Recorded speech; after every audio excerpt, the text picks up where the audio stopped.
I told you yesterday about Bernie Sanders endorsing Hillary Clinton. It was a dark, dark day for about half of my Facebook friends and many people who follow me on Twitter. But it was not a day where I say Bernie Sanders sold out. A lot of people emailing me saying Bernie sold out for endorsing Hillary Clinton.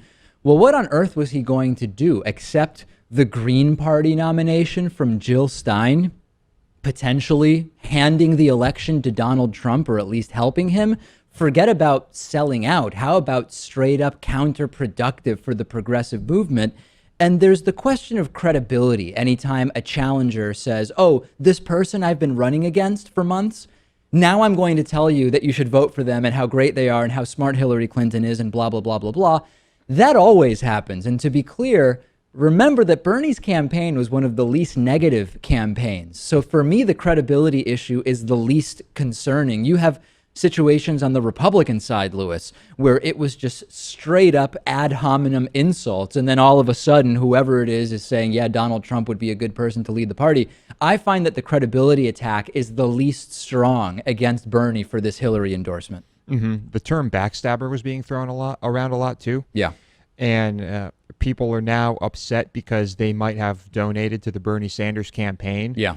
And feel like they're being robbed or feel, I mean, it's still the Bernie or bust mentality, because these people are thinking that had Bernie just decided to keep going, he somehow still might have won. Yeah. And I think, Rachel, when I said yesterday that people have, when I said this is like 2008, eventually Hillary Clinton endorsed President Obama, angry emails, people saying, David, it's totally different. That was an establishment candidate supporting an establishment candidate. No big deal. This is the progressive challenger who came from nothing, bowing down to pressure of establishment candidates. Did he bow down or did he lose? And now he doesn't want Trump to win. For me, it's far simpler than some are making it out to be.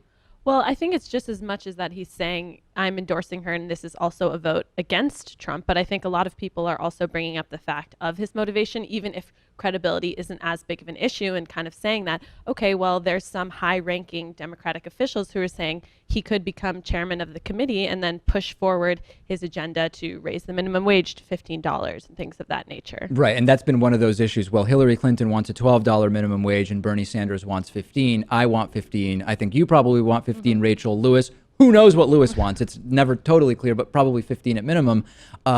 That's still, number one, better than what Donald Trump wants. And number two, yes, this is something that could still become part of the platform. Let's go to just a little bit of the video. This is the key moment where Bernie Sanders hands over the podium to Hillary Clinton. And as she helped lead the fight to universal health care, I served with her in the U.S. Senate and know her as a fierce advocate for the rights of our children.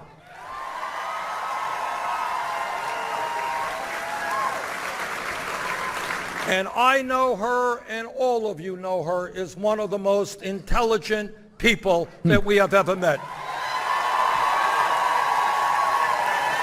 Ever. Hillary Clinton will make an outstanding president, and I am proud to stand with her today. Thank you all very much. Right.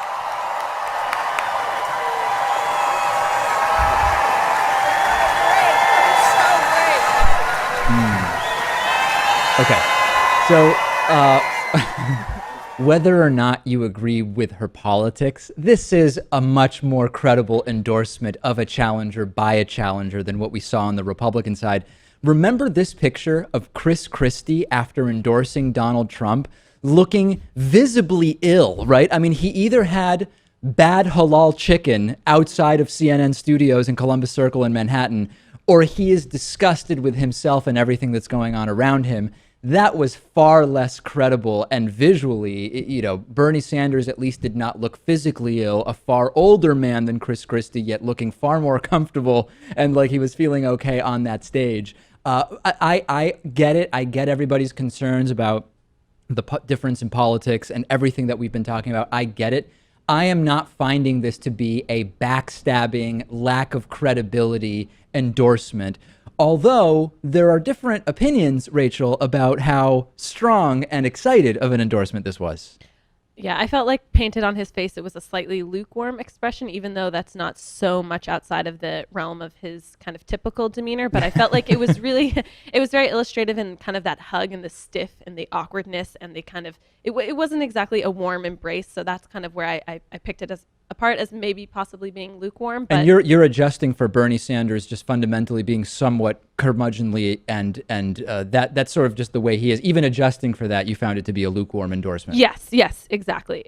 It's not totally common that you start an endorsement of another candidate by talking about all the things you did, the states he won, et cetera. But I think it was important. It was a reminder to the Sanders supporters, which 538.com says will be very important for Hillary Clinton if she is to ultimately win in November. I think it was a good start to be able to say, hey, I'm here with Hillary Clinton.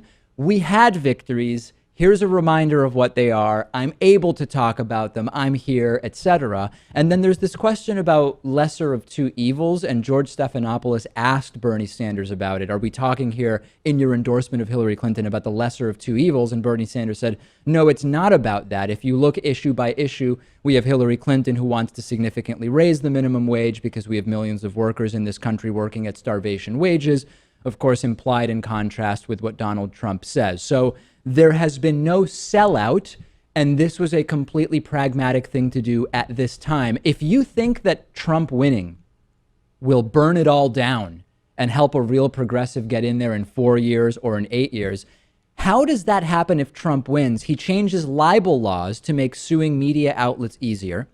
He appoints extremist right-wing Supreme Court justices that make the political system even more rigged for the wealthy. He limits immigration. We know immigrants tend to vote more Democratic than Republican.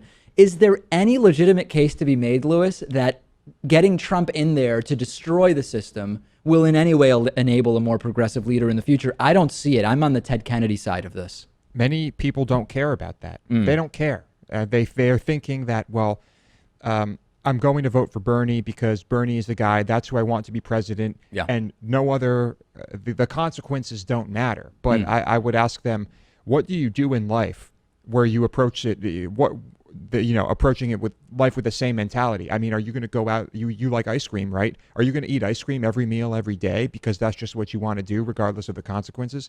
No. Well, I think Nobody maybe does a better analogy would be, hey, you know what? I'm not going to deal with the small health issues I have because I want to have a big health problem that will bring me back to a new beginning with regard to caring about my health and really just fix everything at once, right? I don't think anyone would ever make that argument. And I think that that's not a good argument to make here.